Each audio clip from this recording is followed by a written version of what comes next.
Did you declutter as a kid? Were you always decluttering? Did you declutter your toys? I didn't. Do you know what? So what I did, because basically I grew up in a really chaotic household. Right. My mum and dad were constantly working. The house was at the bottom of their priority list. And my mum grew up, my mum had mental health issues from when I was 11 years old. Right. So that's why the house got into real disarray and it got worse. So from the time I was 11 into my 20s, my mum's mental health really declined.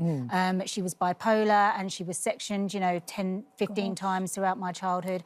And the house was the thing that suffered. So my way of helping was to organise, to try and clear up. Yeah. My room was always immaculate. It was always tidy. It was my little sanctuary. But the rest of the house was chaos. So I would do my best to try and keep it all nice and neat and ordered. And I just loved it. And I knew that I could really do something with it. I thought, actually, I've got quite a good skill at this. Yes. And then when my dad passed away and I went to go and visit my mum, her house was in total disarray. So I started taking befores and afters. And I changed her house in the course of a weekend. I thought, God, I'm pretty good at this, but I'm pretty good at doing this quite quickly. Yes. And then I thought, maybe I can make this into a business, because back when, 20-odd years ago, there wasn't such a thing as a professional organiser. No, there wasn't. There wasn't. You know, to organise was being a PA in an office. Yeah. As an admin role. That's what organisation was. And you might have had cleaners, housekeepers, people that used to look after your house for very wealthy people, but there weren't people that came in and organised and told you how to reorganise your space. So I sort of had this idea about this business that I could create,